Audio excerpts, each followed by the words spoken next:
Hello everyone, welcome back to my channel. Before starting the video, please subscribe and keep watching for more details videos. Coco Gauff shares the win she claimed earlier this year that will never happen again. Though she has struggled at times, Coco Gauff has enjoyed a strong 2025 season on the WTA Tour so far. The American has kept her place inside the world's top 3 and recorded the most successful clay swing of her career so far. After reaching the final of both the Madrid Open and the Italian Open, Gauff won Roland Garros to clinch Grand Slam title number 2, still just 21 years old. Despite suffering a number of shocking upsets at tour-level events, the U.S. star has earned some impressive triumphs of her own, including one earlier this season she claims will never happen again. Coco Gauff picks her best matches of the 2025 WTA season, ranking her 5 favorite matches of 2025 with Tennis Channel. Gauff picked her victory over world number 1 Aryna Sabalenka in the French Open final for the top spot. I went for Roland Garros. I mean, that has to be number 1, just because I feel like that's important, she explained. Based on, emotional things, and what I felt like helped me the most, this United Cup win over Swiatek was a lot to me. I think I would rank this one number 3. Just because I was so nervous before this match. I didn't want to let my team down, and I just felt like that was one of my best matches of the year playing-wise. This Madison Keys match, I think, was also important for me at Roland Garros because of the fact that I had lost that first set, I think after having set points, and I still didn't let that bother me, where I felt like in the past I would have, and now we have. Ooh, maybe I messed this up. Well, I'm not a decisive person. We'll do the Rome semi-final against Qin Wenjung. Actually number 2, because I think that was my longest match in my career, and I think that deserves a moment.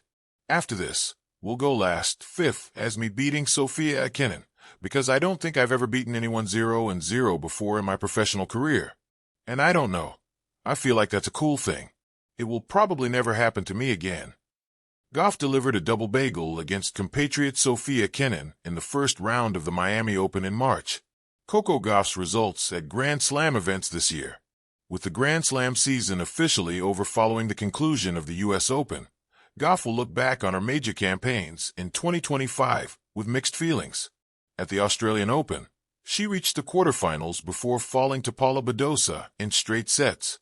After her incredible run in Paris, at Wimbledon, Gauff recorded one of the worst results she has had at a Grand Slam in her career. She crashed out in her opening match against Diana Yastremska, tallying a second first-round exit at the All-England Club in the space of 3 years. Finally, in New York, Gauff advanced to the 4th round of the U.S. Open, but was overcome by Naomi Osaka. Coco Gauff shares the win she claimed earlier this year that will never happen again. Coco Gauff is only 21 years old, yet she speaks with the poise of a veteran who has lived through a dozen tennis lifetimes. Already a Grand Slam champion, a global icon, and a face of a new generation of athletes, her career is still in its early chapters.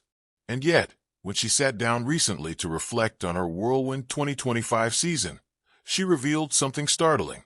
There was one when she claimed earlier this year that she believes will never happen again. The admission was both sobering and enlightening. It wasn't a dismissal of her talent, nor a resignation about her future. Instead, it was Coco opening a rare window into how unique certain victories feel. How, in sports, there are moments that are once in a lifetime by their very nature. What was this win? Why does Coco think it's impossible to replicate? And what does that reveal about her mindset moving forward? The context of a remarkable season. Before diving into the never-again victory, it's worth retracing Coco's path through the season.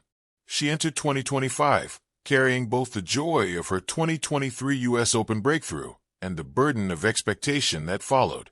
Every match she played was scrutinized, every loss dissected, every win measured against the bar she had already set. But as the season unfolded, she didn't shy away from the spotlight. She fought her way through tournaments across continents, delivering moments of brilliance and resilience. She claimed titles that bolstered her credentials and showed she was more than a one-hit wonder. And then came the win, the one that, in Coco's own words, will never happen again. A win like no other. It wasn't the biggest trophy in terms of prestige, It wasn't a Grand Slam final under the blinding lights of Arthur Ashe or center court, but it carried a weight that no other win could match. This particular victory happened at a point in the year when Coco was wrestling with doubts. She had endured a tough stretch, early exits in tournaments where she was expected to dominate, lingering whispers about whether her game had plateaued, and the gnawing fatigue that comes from being a global star before your 22nd birthday. And then, in one electric week, she broke through. Her win wasn't just about the tennis. It was about the context, the rivals she overcame, the style of tennis she played, and the emotion that poured out of her afterward. It was the culmination of a storm of pressure and doubt, transformed into a moment of pure release. When she held the trophy aloft, tears in her eyes, she wasn't just celebrating a title. She was celebrating survival, validation, and belief. Why Coco says it will never happen again. When Coco later described that win, she didn't diminish it. Quite the opposite. She elevated it to the status of something irreplaceable. This one will never happen again, she explained, because the feelings I had going into it, the doubts, the situation, the way it all came together, those are things you can't recreate. She was right.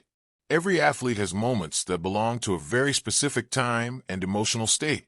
They can win more titles, achieve more glory, but the unique chemistry of that one win, where context, timing, and emotion align perfectly, can't be duplicated. For Coco, it wasn't about predicting fewer triumphs ahead. It was about acknowledging that some victories are singular. The psychology of irreplaceable wins.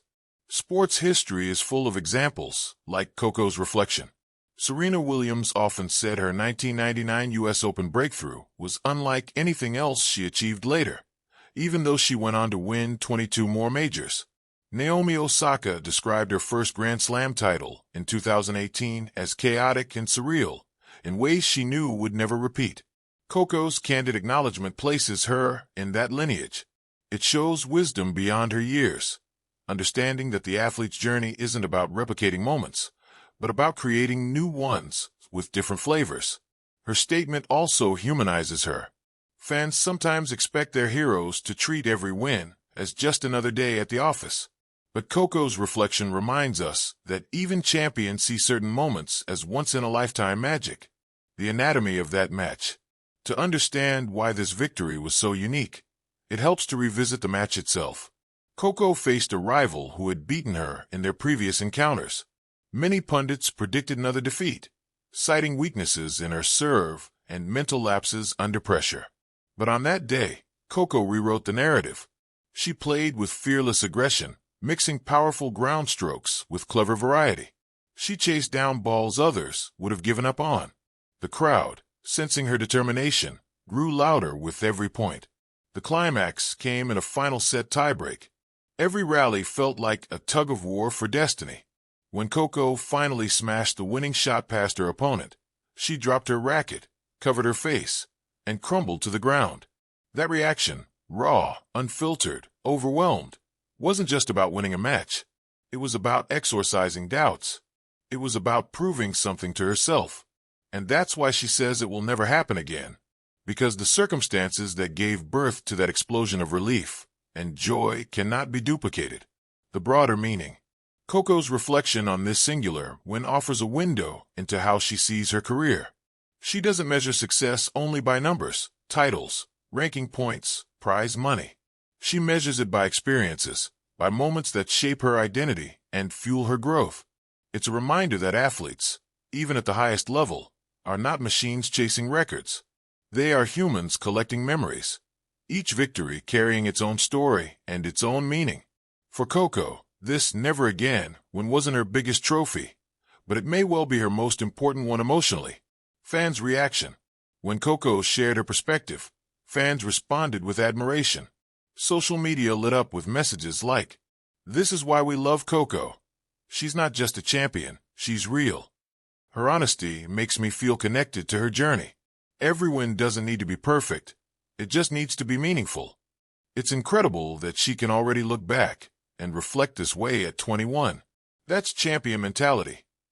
The emotional connection between Coco and her fans deepened. They weren't just celebrating her victories. They were sharing in her understanding of what those victories mean. Looking ahead, if one win is irreplaceable, what does the future hold? For Coco, the answer lies not in trying to recreate the unrepeatable, but in forging new paths. Each season brings fresh rivalries, new challenges, and different emotional landscapes. She may never again feel the exact emotions of that one victory earlier this year, but she will feel others. The pride of defending a title, the relief of bouncing back from injury, the joy of winning with family in the stands, the thrill of Olympic competition. Her career will be a mosaic of moments, each unique, each carrying its own resonance. Why never again isn't a sad thing. Some might hear Coco's words and assume melancholy, as if she were lamenting that her best is behind her. But the truth is quite the opposite.